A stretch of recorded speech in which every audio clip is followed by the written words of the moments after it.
Bonjour à toutes et à tous, bienvenue sur Parlons de Livres, l'espace où les mots voyagent, interrogent et nous relient. Aujourd'hui, j'ai le grand plaisir d'accueillir Virginie Bouix, auteure d'un très beau recueil intitulé Ville chinoise, publié chez Gallimard. Alors, dans ce livre, composé de nouvelles sensibles et précises, Virginie nous transporte à travers la Chine contemporaine, de Pékin à Beihai, de Shanghai à Port Arthur, accompagné de guides. Les personnages, souvent occidentaux, tiraillés entre ancrage et exil, mémoire et oubli, solitude et bien sûr rencontres inattendues. Ville chinoise, c'est donc une géographie intérieure, une cartographie du déracinement portée par une écriture sobre, évocatrice et surtout d'une justesse remarquable.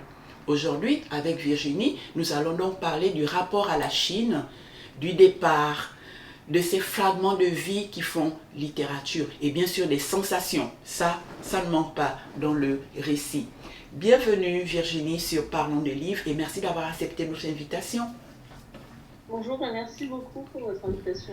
Merci. C'est vraiment un plaisir, c'est vraiment un plaisir. Ville chinoise, ouf. Ah, qu'est-ce qu'on voyage, qu'est-ce qu'on voyage.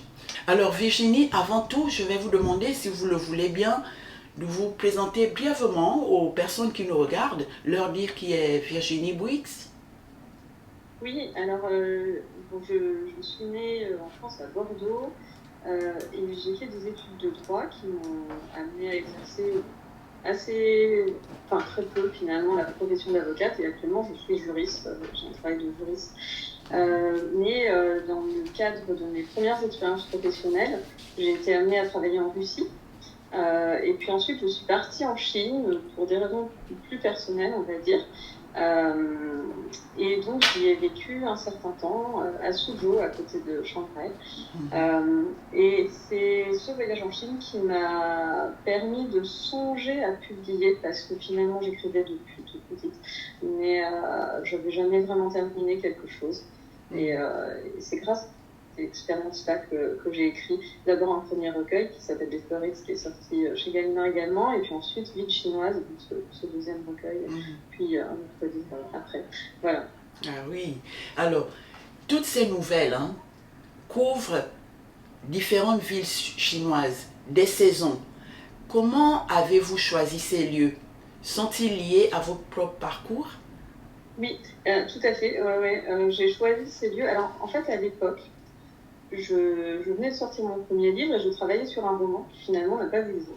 Je n'ai pas vraiment acheté d'ailleurs. Et en même temps, je voyageais pas mal parce que je savais que j'allais quitter la Chine, donc j'allais de temps en temps dans des villes que je ne connaissais pas. Et j'étais surtout attirée par des villes qui n'étaient pas fondamentalement chinoises, c'est-à-dire des villes qui avaient qui gardaient des traces de l'étranger. Par exemple, Harbin, qui est à la frontière, pas vraiment à la frontière, mais qui est en Mandchourie et qui a de fortes influences russes, etc. Et donc, tout en travaillant à ce roman, j'avais envie de conserver, par des petites nouvelles, des villes que je visitais. Et finalement, dans ce recueil, les villes, les moments où se passe l'intrigue et les trajets que font les personnages ne sont pas inventés. En fait, tout est absolument exact. La seule chose qui n'est pas exacte dans le livre, c'est dans la nouvelle Chengdu. Il est question d'une université. Je n'avais pas vu à l'époque cette université et donc je l'ai inventée, mais en gros c'est un peu l'université de Suzhou. Voilà, mais sinon tout existe, y compris à Dalian, le petit café russe avec un cacatoès, voilà. Tout ça existe. Les personnages par contre sont inventés, mais les lieux sont réels et les parcours faits par les personnages sont des parcours que j'ai fait moi-même. Donc ça avait un côté un petit peu photographique. Où le lieu, les sensations, dont vous parliez tout à l'heure, étaient aussi importants que le personnage que je crée finalement. Donc c'est un carnet de voyage, mais qui ne dit pas son nom et qui est à moitié fictionnel en fait. D'accord. Alors, votre rapport à la nouvelle, parce que qu'offre selon vous le roman ou plutôt la nouvelle que le roman n'offre pas? Alors, c'est très compliqué comme question pour moi. J'ai fini par publier un roman il n'y a pas très longtemps, que j'avais écrit finalement assez longtemps, mais j'ai publié en 2023, qui est un roman assez court. J'ai commencé par... les nouvelles sont les premières choses que j'ai réellement achevées dans mon travail d'écriture. J'écrivais des bouts de texte quand j'étais plus jeune. Et puis au bout de 50 pages, je me disais mais c'est absolument épouvantable, personne ne va être intéressé par ça, moi-même je sais plus où je vais. Et puis ça partait un peu dans tous les sens et j'en avais assez en fait. C'était surtout ça, j'en avais assez très vite parce que si j'inventais l'histoire jusqu'au bout, si j'avais un plan, ça m'ennuyait de travailler dessus.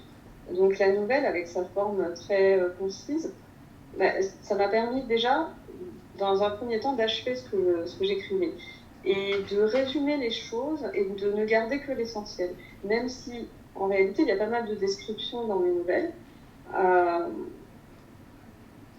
Oui, disons que ce sont des tranches de vie comme des photos. Et ça, c'est quelque chose que j'affectionne. Après, maintenant, tous les genres m'intéressent, en fait. En tant que lectrice, j'adore les romans extrêmement longs. Et je lis des nouvelles aussi. J'ai jamais été... voilà. Dans le roman, on peut travailler beaucoup plus les personnages. Voilà, mais la nouvelle, avec son côté très, très court, permet aussi de laisser peut-être plus de liberté au lecteur, d'imaginer ce qu'il veut, en fait, en utilisant des mots... en ce qui me concerne, mon écriture est relativement simple, vous l'avez dit. Et c'est aussi un choix fait pour le lecteur, pour qu'il puisse se représenter les choses en y mettant sa propre expérience, en fait. Et qu'il entre plus facilement dans un texte, plutôt que d'être complètement guidé. J'aime bien lui laisser de la liberté. Les lecteurs n'aiment pas ça, donc c'est une question. Mais la nouvelle se prête bien à ça, je trouve. On peut aussi la poursuivre une fois qu'elle est terminée en tant que lecteur plus facilement qu'un roman. Surtout que mes nouvelles n'ont pas vraiment de fin, en fait. C'est de belles nouvelles, vraiment belles nouvelles. Là, les personnages, ces différents personnages, comment les avez-vous construits? C'est des personnes que vous avez rencontrées ou vous avez vraiment... Non, alors après, ce qui est drôle, c'est que il m'est arrivé à plusieurs reprises de croiser des gens qui ressemblaient aux personnages de mes nouvelles, mais après les avoir écrites, parce que justement, je ne voulais pas décrire des gens que je connaissais, parce que j'avais très peur. Et puis, je me suis rendu compte aussi que c'est très triste, mais on est tous un petit peu dans des cases, finalement. Alors après, on est plus chimiques aussi, hein, mais voilà, il y a des traits de caractère qui peuvent demeurer et qui vont être plus présents. Et voilà. Mes personnages, ils sont venus un peu comme ça, en fait, sans que j'ai vraiment à réfléchir. Quand j'ai commencé à écrire des nouvelles, la première nouvelle que j'ai écrite, c'est celle qui se passe à Behaï, dont vous parlez tout à l'heure. C'est un alcoolique qui se promène dans une ville et qui cherche quelqu'un. Et c'est la première nouvelle que j'ai écrite dans ce recueil-là, justement juste après être rentrée de Behaï. Et ensuite, je me suis dit, tiens, je vais prendre les villes que j'ai visitées ces derniers temps et puis je vais écrire des nouvelles. Et les personnages sont venus assez rapidement, sans que je réfléchisse trop à la façon dont ils étaient conçus. Mais j'ai rencontré par la suite des gens qui y ressemblaient, ou bien des personnes ensuite m'ont dit, ça ressemble à un tel, mais en fait, je ne connaissais pas la personne dont il parlait. Donc, c'était assez surprenant. Ouais. J'imagine. Alors là, vos descriptions sont très sensorielles. On sent, on voit, on entend. À Pékin, on lit, il y a un passage, on lit l'odeur de soufre et de neige. À Behaï, le jus de canne à sucre ou alors les murs gris, les poissons séchés. Comment construisez-vous cette écriture des sensations? Est-ce instinctif ou c'est vraiment le fruit d'un travail de mémoire? Parce que c'est vraiment précis. En fait, c'est les deux. J'étais vraiment plongée dans cette ambiance chinoise au moment où j'ai écrit le livre. Peut-être que si j'étais rentrée, que j'avais commencé à écrire 6 mois après, je n'aurais pas eu la même écriture, en fait. C'était très instinctif et ça faisait effectivement appel à la mémoire, que ce soit sensorielle, du point de vue d'odorat ou visuel aussi. Et puis je me suis aidée, pour certaines nouvelles, je me suis aidée des photos que j'avais prises pendant mes petits périples dans les villes en question. Et le simple fait de voir une photo me remémorait toute une série de sensations qui n'étaient évidemment pas sur l'image. Le recueil explore la solitude, l'exil, les illusions perdues. Est-ce le regard d'une Française sur la Chine ou alors vraiment un miroir tendu à l'Occident? Oui, c'est un peu les deux, et puis c'est aussi le regard d'une expatriée qui pourrait se trouver dans un autre pays aussi, mais l'étranger vous amène face à vos contradictions. Ça vous rend plus humble aussi, enfin, ça dépend pour qui, mais bon, voilà, moi je me le prends plutôt comme ça. C'est un moyen de réfléchir et c'est une ouverture d'esprit extraordinaire. Et les personnages sont bien construits, il y en a tellement, et il y a différents cas. Alors, on commence par Marc à Pékin. Marc, effectivement, est dans son vagabondage de pensée, tout ça. Alors, comme vous le décrivez, vous décrivez Pékin, il ne neige plus, mais un peu de poudre blanche s'attarde sur les tapis roses qui se dessinent sur les trottoirs jonchés de pétards usagés. La rue paraît déserte. Seuls deux hommes sous un arbre préparent de petits feux d'artifice. La nuit est enfumée et l'air frais a une odeur de soufre et de neige. C'est tellement bien écrit. Non, merci. Oui, ça c'est Pékin au moment du Chunje, c'est-à-dire le nouvel an chinois. Et à l'époque où j'étais en Chine, dans les années 2013, enfin en tout cas ce recueil décrit plutôt l'année 2013, ça suit la Chine au fil des saisons et des fois du calendrier chinois aussi. Et donc ça commence avec une nouvelle sur Pékin, dans le regard de Marc qui lui vient de rentrer en France en fait. Donc il est à la fois, c'est une nouvelle vraiment sur le retour et qui ouvre le recueil. Lui il est à la fois dans le retour à Paris, évidemment il prend une claque comme toute personne qui rentre de l'étranger, quelle que soit son expérience, parce qu'elle ait été très facile ou très compliquée. Et il se remémore Pékin et il pense à Pékin en cette période de l'année qui lui paraît très, très triste et très terne en France. Et du coup, il voit les pétards sur les trottoirs, les gens qui font des petits feux d'artifice, puisque ça se faisait encore à l'époque. Et tout ça, c'est vraiment, je pense, l'état d'esprit l'état d'esprit de Marc, c'est vraiment l'état d'esprit dans lequel on est quand on rentre d'un pays où on mélange un peu tout. On voit quelque chose, ça nous rappelle l'étranger, et puis si on dit aux gens autour de nous, ils nous regardent, je sais ce que c'est que cette histoire. C'est assez marrant, et je l'ai écrite cette nouvelle avant de rentrer de Chine justement. Je ne l'ai pas écrite alors que j'étais rentrée, je l'ai écrite avant de rentrer parce que je me suis basée sur ce que j'avais ressenti en quittant notamment Moscou pour Pékin, pour Shanghai, toujours plutôt. J'avais des sensations liées à la Russie alors que j'étais en Chine. C'était assez curieux, et donc j'ai imaginé le retour de Marc, et mon retour s'est passé à peu près de la même façon d'ailleurs. Je ne m'étais pas trompée en tout cas sur ce que je pouvais percevoir moi. Et après j'ai réalisé en parlant avec les gens que c'est ce qu'ils avaient perçu aussi. J'ai un ami qui m'a dit qu'il avait pleuré en lisant cette nouvelle parce que c'était tellement difficile pour lui de rentrer de Chine que, voilà. C'est vrai qu'on voit de tout, la plupart des cas sont plus ou moins représentés. Thierry, lui, il semble flotter, comme s'il était perdu en lui-même, autant qu'en Chine. C'est Thierry qui d'ailleurs, le prénom est bien choisi. Vous me le dites si je le dis bien. Seeing. Thierry cherche Seeing. Seeing. Oui. Seeing. Donc, alors, le prénom a une signification, c'est ça? Pardon? Que le prénom signifie son nombre lui manque, c'est ça? Oui, c'est ça. C'est ça. Donc Thierry, il cherche dans les rues de Bejaï, alors qu'il vient de se réveiller dans sa chambre d'hôtel tout seul. Il cherche sa petite amie, Céline. Donc il la cherche absolument partout, en suivant un parcours assez touristique finalement. Et puis à un moment, il se perd.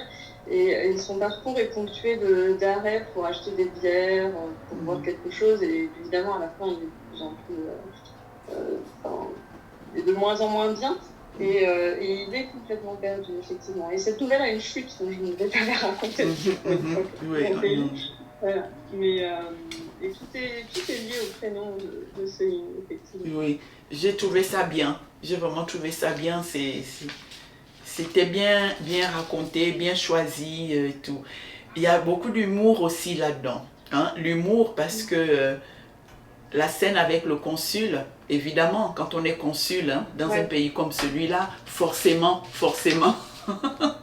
on est amené à traiter avec des cas. Alors, le français séquestré par des créanciers mécontents. C'est marrant parce que, est-ce que j'ai noté, je crois avoir noté la page, le consul qui se confie à un de ses amis, il a emprunté des sous pour se lancer dans le business, le français en question, et puis il a emprunté des sous auprès de 2 Chinois. Il s'est associé à un Canadien pour ouvrir un restaurant le restaurant appelé le Bagel. Bagel, hein? Le pain américain. Bagel. Et ça puis, très bien ce genre de choses à l'époque. Oui. Alors, à la fin des comptes, le Canadien s'enfuit, rentre chez lui avec les sous. Et puis, le Français se retrouve complètement le tas. Les 2 Chinois arrivent et puis voilà, le séquestre. Parce qu'il fallait qu'il rende les sous. Et le consul lui-même, qui est très marrant, qui dit « Oh là là, tout ça pour du pain qui n'est même pas français. » Oui. Alors, la réplique est inventée, mais c'est effectivement le genre de choses que j'ai pu entendre à certains moments et j'avais envie de faire quelque chose un petit peu de ce style-là. Parce que oui, ce sont des situations qui existent en fait. Et dans cette histoire, donc ça se passe à Hangzhou, qui est une très jolie ville avec un très beau lac qui est connu pour ça. Et donc il y a 2 Français qui sont là, qui s'ennuient un petit peu et la seule chose qu'ils trouvent à faire le week-end finalement c'est d'aller découvrir les nouveaux restaurants. Et puis bon, que ce soit chinois ou occidentaux, et alors là, formidable, il y a quelque chose qui vient d'ouvrir et qui permet de faire des brunchs. Alors c'est la première fois qu'ils en voient un, donc ils sont très contents, ils y vont, et puis au fur et à mesure, le service, au lieu de s'améliorer, bizarrement, ne s'améliore pas, c'est bien le contraire. Et puis il manque des produits, enfin voilà, c'est assez, ça devient assez bizarre jusqu'au moment où le restaurant ferme. Et c'est à un moment où passe le consul, justement, qui est reçu par le jeune homme qui l'accueille, que le fin mot de l'histoire est dévoilé. Ça fait faillite, enfin en tout cas le restaurant a fermé parce que le Canadien est parti avec des sous. Et j'ai entendu quelques histoires de ce type quand j'étais en Chine, de gens qui s'associaient et puis il y en a un qui partait et qui laissait l'autre tout seul, que ce soit pour ouvrir un restaurant ou une boutique de thé ou autre chose. Donc c'est vraiment le genre de choses qui peut arriver. Et c'est un côté très cocasse et en fait quand vous vivez ça de manière un peu distanciée, en fait c'est assez marrant. Ah là là, les histoires d'expatriés, ça c'est sûr, ça manque. Un autre passage aussi qui m'a amusé, le conflit Chine-Japon, conflit Chine-Japon, bon, le Chinois consomme quand même la voiture japonaise, mais il dit, ma voiture est japonaise, mais mon cœur est chinois. C'est ça. Alors ça, par contre, j'ai vu ça écrit sur des voitures. Ah oui, c'est réel. À ce moment-là. Et là, c'est une citation directe. Et il y avait plusieurs voitures qui portaient ce genre de marque. D'écriture, ouais. Oh là là. C'est intéressant, mais vraiment toutes ces histoires, les unes et les autres, sont vraiment intéressantes. Alors, de toutes ces nouvelles, laquelle est votre préférée? C'est vraiment une bonne question. Dans chaque nouvelle, en fait, il y a à la fois des souvenirs qui sont des souvenirs vécus, beaucoup de fiction, et en même temps, il y a des souvenirs qui ne sont pas racontés dans les nouvelles, mais auxquels je repense en lisant les nouvelles. À tel point d'ailleurs que si je ne les relis pas, faudrait que je les Oui, lise de manière régulière pour je savoir comprends. exactement si j'ai vraiment écrit ça ou si j'ai gardé finalement pour un autre livre qui serait meilleur, ce qui est arrivé pour pas mal Alors, d'années. pour petit rappel, si vous vous en souvenez, je Peut-être les ai Berkheim. notés un petit peu. Mm. Bon, Mm. on a Thierry à Bérail, hein, Thierry qui cherche Ziying. Ouais. On a Marc à Pékin, hein. On a, Oui. on a qui? On a Sébastien. Sébastien, où est-ce qu'il est? Il y a un qui est... Non, il y a Benoît. Benoît est en... J'évite de dire parce que les noms, c'est tellement... Gingado, Qingdao. province de Shandong. Qingdao. Qingdao, c'est Qingdao. comme vous connaissez la bière Tsingtao. Oui. Mais Ah, ça, c'est la oui, oui, transcription oui. enfin, en pinyin, on écrit Qingdao et donc ça signifie ville verte. Et c'est un ancien comptoir allemand, c'est là où on fait cette bière. D'accord. C'est de ça dont il s'agit. En fait, peut-être Berrail. Peut-être que ma préférée, ça reste Berrail. Mais elle est. Donc, l'histoire de ce pauvre Thierry qui cherche Qui ses... cherche Parce Ziying. que, voilà, il y a plusieurs choses. La promenade dans Berrail était tout à fait comme ce qu'il vit. Alors, évidemment, j'étais nettement plus sobre. Mais ça avait un côté très... presque lénifiant, avec une chaleur qui devait avoisiner les 30-35 degrés dès le matin. Et puis ce contraste entre les murs très gris, le ciel un peu gris, et des touches de couleurs par-ci par-là. Et il y avait effectivement une promenade qu'on voit dans la nouvelle, qui avait des allures quasi soviétiques en fait, qui m'a rappelé des villes russes. Donc, alors qu'il n'y a pas d'influence russe hein, dans cette ville, au contraire. Donc oui, il y avait un côté un peu fantomatique dans cette ville qui m'a plu et un peu fantasmagorique en fait. Oui. J'aime bien ce personnage. Thierry, hein, c'est ça, c'est Thierry. Ouais. Oui. Alors moi, il y a... Ils ont des pronoms assez faciles, enfin, tous un peu interchangeables, et ce sont pour la plupart des hommes occidentaux. On a un couple de Chinois, et puis on a un couple à la fin, il y a Michel et Catherine, et puis l'autre couple qui est à Hangzhou. Mais la plupart du temps, ce sont des hommes, et qui ont des prénoms assez... Voilà, on peut les confondre. Oui. C'est voulu aussi d'ailleurs. Voilà. Oui, moi je dirais effectivement, il y a Thierry Clyde. Clyde aussi, Oui, l'écossais. C'est vrai. Hein? Ouais, écossais. Il y a quand même autre chose que des Français. Oui. Clyde. Clyde, on se demande, hein? Ouais. À un certain âge, qu'est-ce qu'il cherche? Et alors, pourquoi il y a toujours, sans être violent, hein, il y a toujours cette idée de se jeter dans le vide. Ouais. Clyde, c'est vraiment enfin, c'est une sorte d'image du désespoir, mais qui n'est pas un désespoir profond, en tout cas. Peut-être qu'il est dépressif, peut-être que... En tout cas, c'est quelqu'un qui est arrivé là, qui a travaillé dans une entreprise avec un de ses amis, et puis finalement, ça n'a pas marché, et lui est resté. Il n'a pas été capable de trouver autre chose. Il a un très bon niveau de chinois, mais il passe son temps à repiquer la même année à l'université chinoise, parce qu'il estime qu'il n'est pas assez bon dans ce niveau-là, alors qu'il pourrait... Enfin, en fait, il est nettement au-delà. Et puis, il accumule des petits boulots. Donc, de temps en temps, il se trimballe des touristes. Et il leur fait visiter les sites autour de Chengdu, notamment en Bouddha, le Bouddha de Doshan qui est très connu. Et donc, pour monter sur ce Bouddha, à côté de ce Bouddha, vous avez un escalier assez impressionnant. Et il y a cette tentation du vide. À un moment.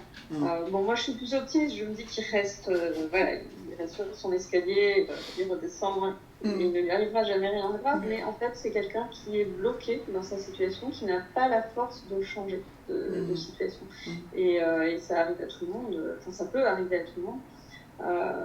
Et lui est d'autant plus perdu qu'il est à l'étranger. C'est-à-dire que si vous avez ce type de problème, et que vous avez des amis qui vous entourent, vous avez peut-être votre famille, ou peut-être que vous avez une chance de vous en sortir un petit peu plus. C'est un personnage fascinant pour moi, hein. Je l'ai trouvé à la fois digne et au bord du vide.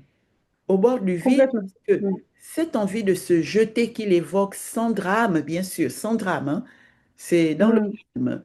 Et il a cette envie de se jeter. Je me suis dit, est-ce pour vous une métaphore de l'expatriation vraiment poussée à l'extrême, hein, ou alors une forme de mélancolie qu'il a par rapport à son passé? Mm. Je- Ouais, mais je pense que c'est un peu les deux, en fait. Euh, la mélancolie du passé, je pense que quand on est expatrié, on est peut-être plus à même de la ressentir, en fait, puisque les changements sont assez brutaux. Et Clyde, il est clairement là-dedans. Euh, et puis, l'idée oui, d'une métaphore de l'expatriation qui serait poussée à l'extrême, oui, parce que Clyde, il est complètement perdu. Il ne peut pas rentrer chez lui. Enfin, Mhm. il ne peut pas. Psychologiquement, il ne peut pas. Mais c'est le frein le plus dur, en fait, à lever. En même temps, il reste, mais est-ce qu'il peut vraiment rester? C'est aussi la question. Il est parti peut-être pour faire quelque chose, on ne sait pas trop, en fait. Euh, et Mhm. là, l'idée de se jeter, ça pourrait être se jeter dans le vide, effectivement, ou dans de nouveaux projets, mais lesquels? Mhm. Voilà, on part. Il y a beaucoup de gens qui sont incapables de rentrer, en fait, quand ils sont partis, euh, et Mhm. qui ont envie de repartir, en fait. Se jeter dans un nouveau projet, se jeter dans une nouvelle vie, découvrir quelque chose de totalement différent. Et puis parfois, vous allez dans un pays. Vous y passez quelques années, vous partez ailleurs, vous revenez dans ce pays-là, il n'est déjà plus ce que vous aviez connu. Donc vous l'avez aussi perdu, en fait. Euh, et voilà, je pense que Clyde, il représente bien ça. Vous avez été marqué par des personnages qui ont des problèmes, visiblement. Oui, parce que Clyde, Truc qui déjà, le dit c'est très mal. différent des autres. Il Ouais. est plus jeune quand même. Il est âgé. Hein? Ouais, Donc, Clyde, il a une cinquantaine d'années, peut-être exact, 60. exact. Il est plus âgé, Mm. il ne voit absolument pas comment s'en sortir. Oui, Euh, ouais. exact. C'est ça, je me suis effectivement, parce que je me suis dit, s'expatrier à un certain âge aussi, c'est pas si facile que ça, Ouais, ce n'est pas si tout à évident. fait. C'est la Ouais, raison ouais, pour c'est ça, laquelle, effectivement, il m'a marqué. Hein. Un homme âgé solitaire. Hein. il a voulu monter une boîte enfin, il a monté une boîte avec un ami, ou en tout cas, il a suivi un ami pour ça.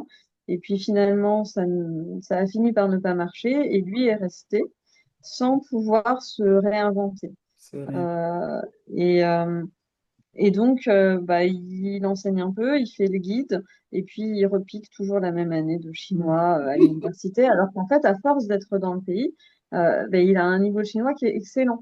Et Mm. personne ne comprend, même les profs, je pense, ne comprennent pas ce qu'il fait Ce qu'il là, fait toujours dans le même à la niveau. fac. Et lui-même n'est pas capable de voir quelles sont ses propres qualités. En fait, c'est ça Mm. qui est assez traumatisant. Et effectivement, comme il a déjà atteint un certain âge, rentrer en Écosse,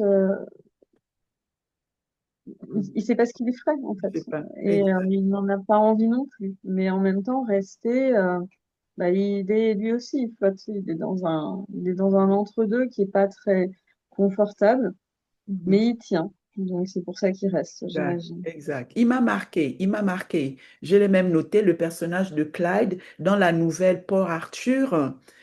Il est mystérieux, hein, un peu Clyde, c'est troublant. dans Chengdu en fait. Oui, c'est C'est ça. c'est Mhm. Chengdu, pardon. Oui, oui, je confonds un Ouais. peu les noms. Oui, Et bah, c'est normal. il évoque à plusieurs fois cette idée de se jeter, non pas avec violence en plus, hein. C'est écrit Oui. comme une forme de tentation douce, presque poétique, hein. Mm. Il décrit, c'est beau à lire, c'est vraiment beau à lire. Raison pour laquelle il m'a, cette nouvelle m'a marqué.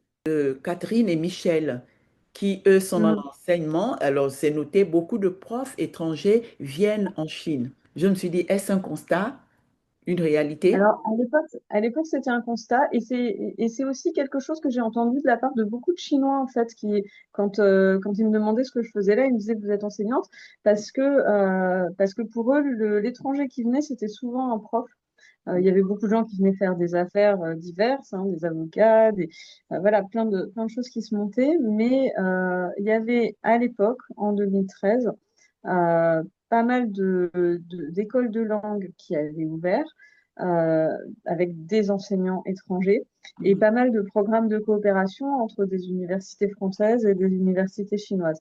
Alors je sais que dans les années qui ont suivi, il y a des restrictions en fait qui ont été amenées par le gouvernement, donc je ne sais pas exactement où en est la situation aujourd'hui. Mais à l'époque, c'était effectivement pas rare de croiser des profs de tout type, en fait, que ce soit des profs de français langue étrangère de l'Alliance française, des profs qui venaient pour enseigner dans une école de langue autre, parfois totalement chinoise d'ailleurs, et puis des profs d'université qui venaient en mission ou qui venaient parfois en tant que résidents pour un certain temps, ce qui va peut-être arriver à Michel à la fin de la nouvelle, puisque visiblement sa première expérience en Chine lui plaît bien.